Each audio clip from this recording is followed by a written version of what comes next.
چلے آج ایک ایسی نظم کی دنیا میں اترتے ہیں جو غم کی ہر حد کو پار کر جاتی ہے۔ ایک ایسی نظم جو کہتی ہے کہ وقت کو روک دو، کائنات کو خاموش کر دو۔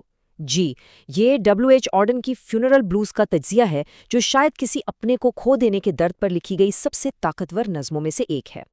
نظم کا آغاز ہی دیکھیں، ایک دم سیدھا ایک حکم کے ساتھ۔ یہ کوئی گزارش نہیں ہے، بلکہ ایک ایسا مطالبہ ہے کہ اس دنیا کو جو اب بولنے والے کے لیے بالکل بے معنی ہو چکی ہے، خاموش کرا دیا جائے۔ یہ دو سطریں ہمیں فوراً اس گہرے دکھ کے مرکز میں لا کھڑا کرتی ہیں۔ اور یہی اس نظم کا مرکزی خیال ہے، غم کی ہماگیری۔ یہ صرف ایک احساس نہیں، بلکہ ایک ایسی کیفیت ہے جو آپ کے لیے حقیقت کو ہی بدل دیتی ہے۔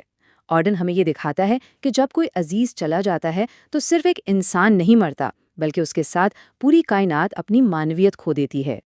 تو آئیے اس نظم کو بند بند کھول کر دیکھتے ہیں۔ ہم یہ سمجھنے کی کوشش کریں گے کہ کیسے شاعر کا غم ایک چھوٹے سے نجی کمرے کی خاموشی سے شروع ہوتا ہے اور پھر پھیلتے پھیلتے پوری کائنات کو اپنی لپیٹ میں لے لیتا ہے۔ یہ 4 بندوں میں دکھ کی انتہا تک کا ایک سفر ہے۔ پہلا بند روزمرہ کی زندگی کی آوازوں کو بند کرنے کے احکامات سے بھرا ہے۔ وقت کا چلنا، باہر کی دنیا سے رابطہ، موسیقی کی خوشی، سب کچھ ختم کرنے کا حکم ہے۔ صرف ایک آواز کی اجازت ہے، وہ ہے دھیمے ڈھول کی ماتمی تھاپ جو موت کی آمد کا اعلان کر رہی ہے۔ تو پہلے بند میں ہو کیا رہا ہے؟ بولنے والا اپنی اندرونی کیفیت کو، اپنے اندر کی خاموشی کو باہر کی دنیا پر مسلط کرنا چاہ رہا ہے۔ وہ چاہتا ہے کہ وقت بس یہیں اسی لمحے فریز ہو جائے۔ روزمرہ کی جو آوازیں کبھی زندگی کا حصہ تھیں، جیسے پیانو کی دھن یا کتے کا بھونکنا، وہ اب ناقابل برداشت شور بن چکی ہیں، کیونکہ وہ اس گہرے سکوت سے میل نہیں کھاتی۔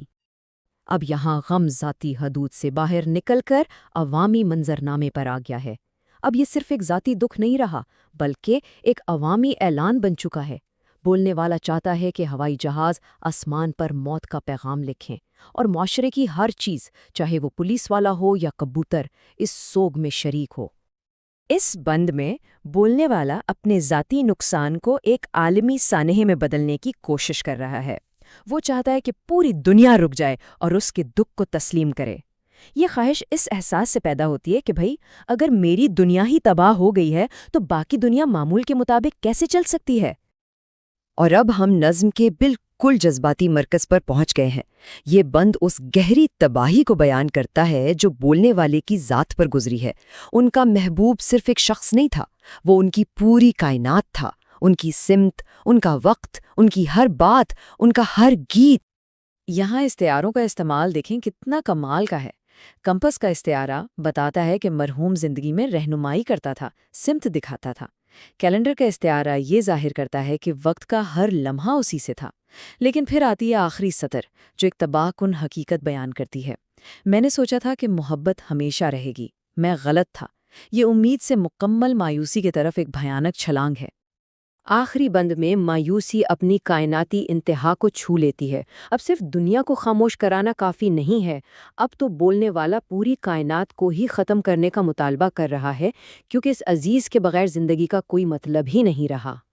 ذرا اس حکم کے پیمانے کے بارے میں سوچیں، چاند کو سمیٹ لو۔ یہ ایک ناممکن مطالبہ ہے جو بولنے والے کی مایوسی کی گہرائی کو ظاہر کرتا ہے۔ ان کا غم اتنا بڑا ہو چکا ہے کہ وہ اب حقیقت کی حدود سے بھی باہر نکل گیا ہے۔ اور پھر سورج کو توڑ دو، یہ تباہی کا سب سے بڑا عمل ہے جو بولنے والے کی اندرونی ٹوٹی ہوئی دنیا سے مطابقت رکھتا ہے۔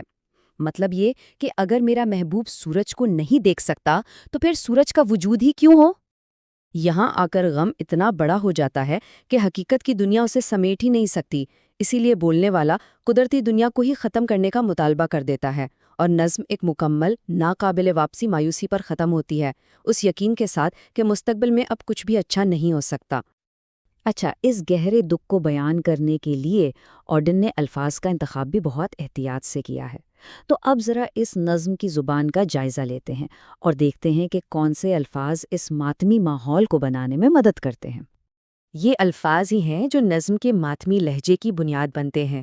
مفلڈ یعنی دھیمی آواز جو ہر شور کو دبا دیتی ہے، موننگ یعنی کراہنا جو بے جان چیزوں کو بھی انسانی دکھ دے دیتا ہے، اور ڈسمینٹل کا لفظ یہ صرف توڑنا نہیں، یہ تو پوری کائنات کو ختم کرنے کی ایک شدید خواہش ہے۔ یہ سب مل کر نقصان اور مایوسی کی ایک مکمل تصویر بناتے ہیں۔ تو صرف الفاظ ہی نہیں، آڈن نے اس درد کو حقیقی بنانے کے لیے کچھ ادبی تکنیکوں کا بھی استعمال کیا ہے۔ آئیے ذرا ان اوزاروں کا جائزہ لیتے ہیں جنہوں نے اس نظم کو اتنا طاقتور بنایا ہے۔ ہر تکنیک بولنے والے کے غم کی وسعت کو ظاہر کرتی ہے۔ مبالغہ آرائی، جیسے چاند کو سمیٹنا، اس کائناتی مایوسی کو دکھاتی ہے۔ تجسیم، جیسے ہوائی جہاز کا کراہنا، انسانی دکھ کو مشینوں پر منتقل کر دیتا ہے۔ گھڑیاں اور ٹیلی فون عام زندگی کی علامت ہیں جسے بولنے والا ختم کرنا چاہتا ہے، اور استعارہ یعنی محبوب کو اپنی سمت قرار دینا اس نقصان کی کلیت کو واضح کرتا ہے۔ یہ سب مل کر دکھ کا ایک ناقابل فراموش اظہار بناتے ہیں۔ تو ان تمام عناصر کو ملا کر یہ نظم ہمیں کیا پیغام دیتی ہے؟ آئیے اس کے بنیادی موضوعات کا خلاصہ کریں اور دیکھیں کہ فیونرل بلوز کا دیر پا تاثر آخر ہے کیا۔ نظم کی کلیدی موضوعات یہ ہیں۔ پہلا، غم کی کلیت۔ یہ ایک ایسا احساس ہے جو پوری کائنات کے بارے میں آپ کے تصور کو بدل دیتا ہے۔ دوسرا، وقت کا خاتمہ، یعنی سوگوار کے لیے نقصان کے ساتھ ہی وقت گویا رک جاتا ہے۔ اور آخر میں، ناقابل تلافی نقصان کا تصور۔ یہ نظم ہمیں بتاتی ہے کہ کچھ زخم اتنے گہرے ہوتے ہیں کہ ان کا بھرنا ناممکن لگتا ہے۔